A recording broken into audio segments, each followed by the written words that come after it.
اعوذ باللہ من الشیطان الرجیم بسم اللہ الرحمن الرحیم وَإِذِ اسْتَسْقَىٰ مُوسَىٰ لِقَوْمِهِ جب طلب کیا قوم موسیٰ نے پانی کو فَقُلْنَا پس ہم نے کہا اضرب مار بِعَصَاكَ الْحَجَرَ اپنے عصا کو اس پتھر پر فَانْفَجَرَتْ مِنْهُ اثْنَتَا عَشْرَةَ عَيْنًا پس پھوٹ نکلیں گے اس سے 12 چشمے قد علم كل اناس مشربهم پس تحقیق جان لیا ہر ایک قوم نے اپنا مشرب۔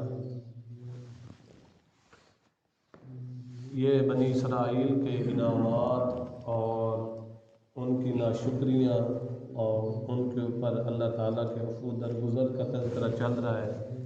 کل کے درس میں اللہ تعالیٰ نے یہ ذکر کیا کہ ان کے اوپر اللہ تعالیٰ نے بادلوں کا سایہ کیا اور ان کے اوپر من و سلوہ اتارے اور ان کو وہ ملک شام ان کے ہاتھ پر فتح کیا۔ پھر ان کو کہا کہ اس دروازے سے گزرو اور سجدہ کرتے ہوئے گزرو، مگر انہوں نے تکبر کیا اور زبان سے بھی انہوں نے ناشکری کی، حدتن کہنے کی بجائے ہنتتن کہنے لگے، تو پھر اللہ تعالیٰ کا عذاب نازل ہوا۔ یہ بھی جو قصہ ہے پانی طلب کرنے کا، یہ بھی میدان طی کا واقعہ ہے، وہاں پر پانی نہیں تھا۔ انہوں نے حضرت موسیٰ علیہ السلام سے کہا کہ ہمارے لیے کوئی پانی کا بندوبست ہونا چاہیے تاکہ ہم پئیں، اپنی پیاس بجھائیں۔ تو اللہ تعالیٰ نے حضرت موسیٰ کلیم اللہ علیہ السلام کو حکم دیا کہ آپ پتھر پر، ایک خاص پتھر معین پتھر تھا، اس کے اوپر اللہ تعالیٰ نے حکم دیا کہ آپ اپنا عصا اور لاٹھی ماریں۔ حضرت موسیٰ علیہ السلام نے جب اس پتھر پر اپنا عصا اور لاٹھی ماری تو 12 چشمے اس میں سے جاری ہو گئے۔ بنی اسرائیل کے 12 قبیلے تھے، 12 چشمے جاری ہو گئے۔ تو ہر ایک قبیلے نے اپنا مشرب، اپنی گھاٹ کی جگہ وہاں سے متعین کر لی، اور ایک جو ہے ان کے لیے متعین جو وقت میں پانی نکلتا تھا، اس سے متعین وقت میں پانی نکلتا تھا وہ بھر لیتے تھے، پھر باندھ دیتے تھے۔ تو یہ 12 قبیلے تھے، 12 چشمے جاری کر دی اللہ تعالیٰ نے۔ یہ خاص پتھر تھا اور عام پتھر پر نہیں، الحجر کے اوپر الف لام یہ معرفت ہے اور خاص پتھر ہے، اور اللہ تعالیٰ کے حکم سے یہ پانی باہر ہے، ایسے نہیں ہے جیسے اللہ تعالیٰ نے حضرت موسیٰ کلیم اللہ کو حکم دیا کہ آپ اپنے عصا کو پانی کے اوپر ماریں۔ ادھر 12 رستے بنے، کیونکہ ادھر بھی 12 قبیلے تھے، ہر قبیلہ الگ الگ رستے سے گزرے۔ 12 جو ہے یہ قبیلے تھے، اس لیے 12 چشمے بھی جاری کر دی۔ اللہ تعالیٰ کے سامنے کوئی چیز مشکل نہیں ہے، وہ جو چاہے کر سکتا، قادر علی کل شیء ہے۔ یہ حضرت موسیٰ علیہ السلام کے معجزات ہیں۔ اللہ تعالیٰ نے حضرت موسیٰ کلیم اللہ کو حکم دیا کہ آپ اپنا عصا نیچے گرائیں زمین پر، وہ اژدہا بن گئی۔ جب نبوت ملی نا تو اس وقت اسی طرح ہوا تھا۔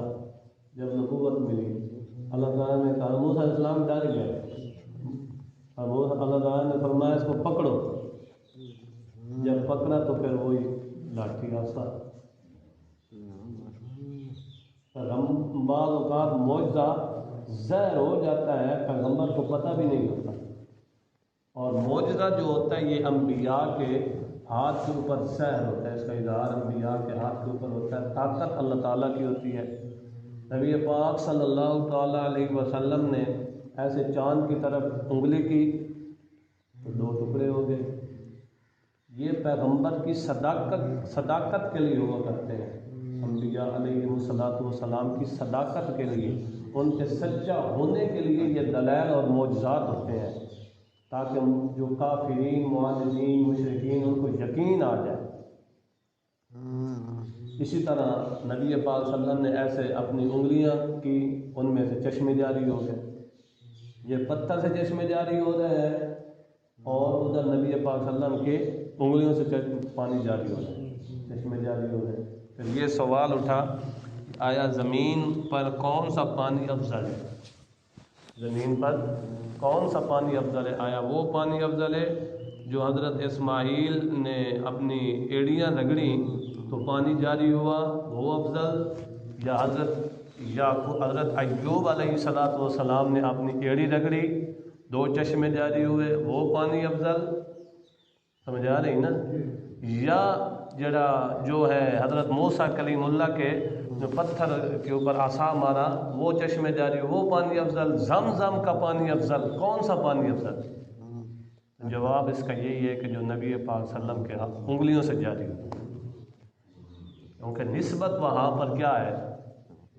زیادہ خاص ہے، اخص افضل نسبت نبی پاک صلی اللہ علیہ وسلم کی، وہ پانی کہیں گے اللہ تعالیٰ کی قدرت ہے۔ دیکھو کہ ابھی ادھر پانی جاری ہو رہا ہے صفا مروہ کے مقام پر، حضرت اسماعیل علیہ السلام ایڑیاں رگڑ دیں پیاس کی وجہ سے، بھوک کی وجہ سے، اور کبھی حضرت ایوب علیہ السلام کے قدموں کے نیچے سے اللہ تعالیٰ چشمے جاری کر رہا ہے، کبھی ادھر پتھر سے چشمے جاری کر رہا ہے، یہ اللہ تعالیٰ کی قدرت ہے۔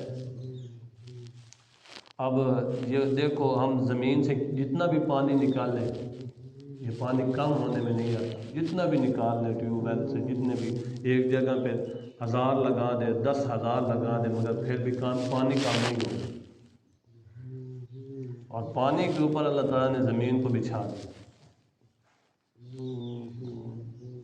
اب جس طرح مثال کے طور پر اللہ تعالیٰ نے جس طرح یہ پانی عام کیا ہے، پانی کی عمومیت ہے نا، اور بعض جگہ ایسی بھی ہیں جہاں پانی نہیں ملتا،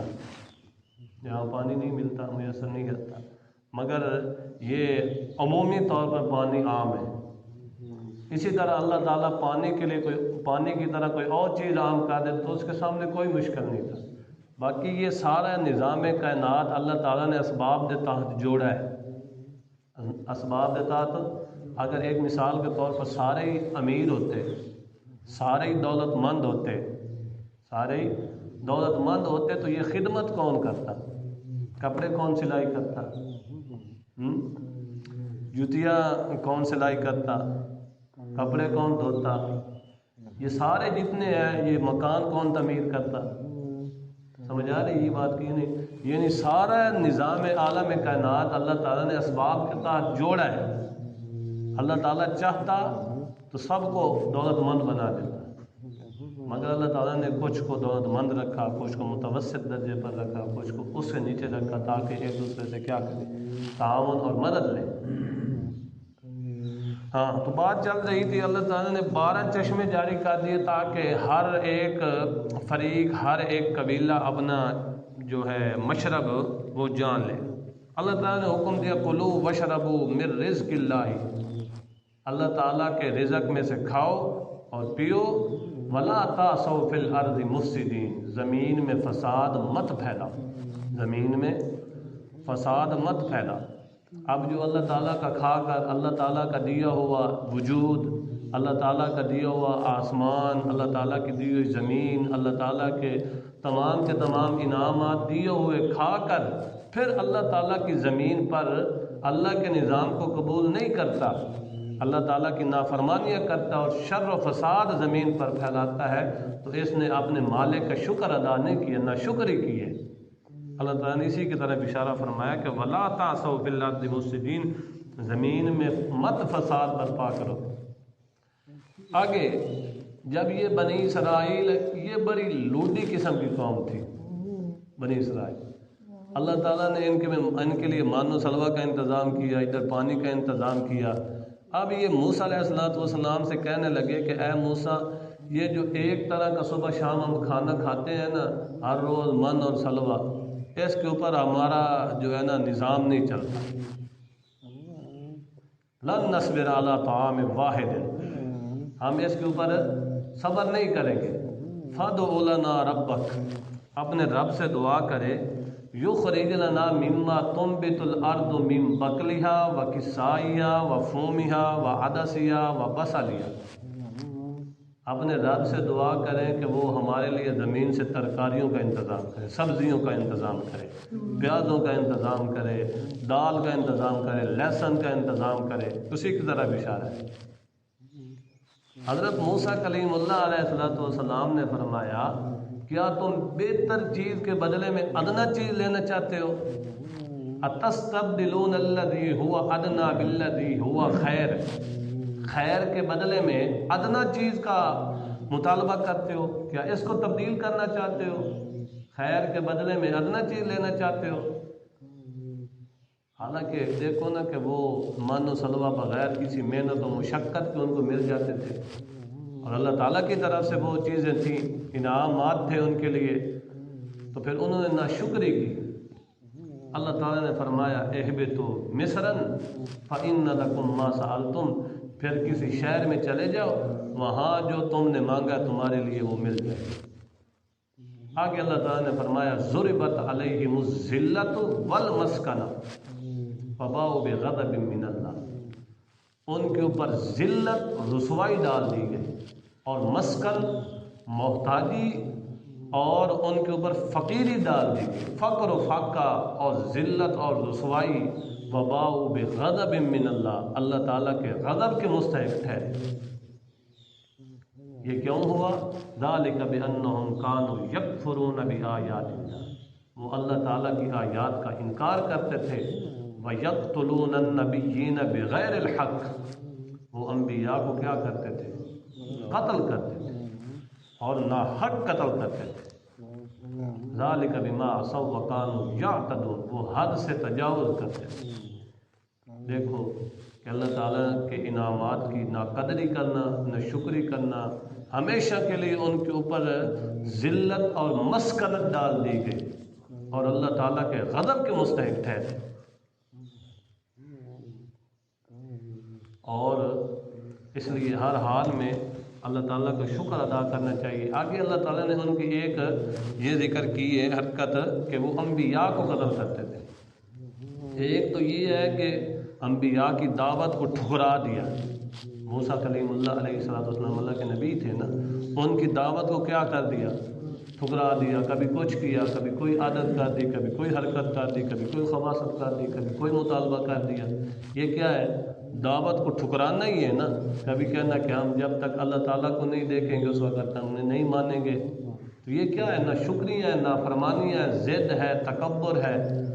ایک تو یہ ہے کہ انبیاء کی دعوت کا انکار کر دیا، دوسرا یہ ہے کہ دعوت انبیاء علیہ السلام جو دعوت دینے والے تھے انبیاء، ان کو قتل کر دیا۔ دعوت کو بھی ٹھکرایا اور مبلغین انبیاء کو بھی کیا کر دیا؟ قتل کر دیا۔ یعنی دونوں چیزوں کا کیا کیا؟ توہین کی۔ آگے اللہ تعالیٰ نے ایک شرط لگائی بغیر الحق، ناحق طور پر انبیاء کو قتل کرتے تھے۔ حالانکہ انبیاء علیہم السلام کا قتل ہوتا بھی ناحق ہی ہے۔ پھر ناحق کی قید سے کیا مطلب ہے؟ مطلب یہ ہے کیونکہ انبیاء معصوم ہوتے ہیں نا، ان سے تو گناہ ہوتا ہی نہیں، اور ان کا قتل ہونا بھی ناحق کی ہے۔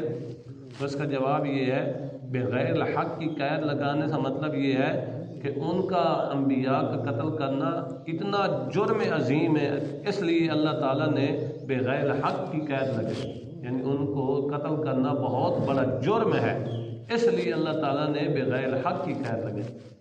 پھر یہ بھی ایک قاعدہ سمجھ آیا، فلسفہ سمجھ آیا کہ بندہ جب چھوٹی چھوٹی برائیاں کرتا ہے نا، چھوٹے چھوٹے گناہ کرتا ہے، تو وہ بڑوں کی طرف لے جاتے ہیں۔ مثال کے طور پر بندہ ایک چھوٹی چوری کرتا ہے نا، چھوٹی، تو وہ ہمیشہ ایک دن بڑا چور بنے گا، ہمیشہ ایک دن بڑا چور بنے گا۔ ایک مشہور واقعہ یہ بھی تھوڑا سا اشارہ کر دو اس کی طرف کہ ایک بچہ تھا، اس نے ایک دن اپنی کوئی چیز دوسرے گھر سے چرا کر چاقو، چھری، کوئی شے لے کر آیا، تو ماں نے کہا ادھر رکھ دو، ماں نے کہا ادھر رکھ دو۔ پھر دوسرے دن کوئی اور چوری کی، تیسرے دن کوئی اور چوری کی، حتیٰ کہ یہاں تک موقع پہنچ گیا کہ وہ ایک دن تختہ دار پر الٹ گیا، پھانسی کے پھندے تک پہنچ گیا۔ اس نے کہا کہ بچے نے کہا، اس وقت تو بڑا ہو گیا، اس نے کہا کہ یہ جو میری پھانسی کا ساری ذمہ داری ہے میری ماں پر ہے۔ انہوں نے کہا کیوں، کیسے؟ ماں کو بلاؤ۔ انہوں نے کہا جب ماں کو بلایا کہ اس نے کہا کہ جب میں نے پہلی مرتبہ چوری کی تھی، اس نے مجھے کوئی تربیت نہیں کی کہ بیٹا ایسے نہیں کرنا۔ میں بڑی چوری تک پہنچا ہوں اور یہاں تک پہنچا ہوں تو یہ ان کی تربیت کا اثر ہے۔ مطلب کیا ہے؟ ایک تو یہ پتہ چلا کہ چھوٹی نیکی کی سے بڑی نیکی، چھوٹی نیکیوں سے بڑی نیکیوں کی طرف بندہ جاتا ہے، چھوٹے گناہوں سے بڑے گناہوں کی طرف جاتا ہے۔ اور دوسرا یہ پتہ چلا کہ اولاد کی تربیت والدین کا فریض ہے، اولاد کی تربیت کریں۔ اولاد جو ہے کہ والدین کے جو پہلی درسگاہ جو ہے اولاد کے لیے والدین ہے، والدین اولاد کی اچھی طرح تربیت کریں، یہ پہلی درسگاہ ہے۔ اگر یہاں سے تربیت کچھ نہیں ملے گی تو آگے کیا کریں گے؟ دوسرا یہ پتہ چلا کہ جب جس طرح چھوٹی چھوٹی گناہ، چھوٹے چھوٹے برائیاں، چھوٹی چھوٹی نیکیاں بڑے گناہوں کی طرف لے جاتی، اسی طرح یہ فائدہ بھی پتہ چلا کہ چھوٹی چھوٹی نیکیاں بڑی نیکیوں کی طرف لے جاتی ہیں۔ دیکھو انہوں نے چھوٹے چھوٹے گناہ کیے، پہلے اللہ تعالیٰ کی آیات کا انکار کیا، ناشکریاں کی، حتیٰ کہ یہاں تک پہنچے کہ انبیاء کو قتل کرنے پر بھی اتر گئے۔ اس لیے اب دین کی بھی قدر کرنی ضروری ہے اور اہل دین کی بھی قدر کرنی ضروری ہے۔ جس طرح دین دعوت کی قدر ضروری ہے، اسی طرح جو دعوت دینے والے ہیں انبیاء علیہم السلام تھے یا ان کے بعد اب علماء حق ہیں، ان کے وارثین ہیں، ان کی بھی قدر کرنی ضروری ہے۔ اللہ تعالیٰ عمل کرنے کی توفیق عطا فرمائے۔ وآخر دعوانا الحمدللہ۔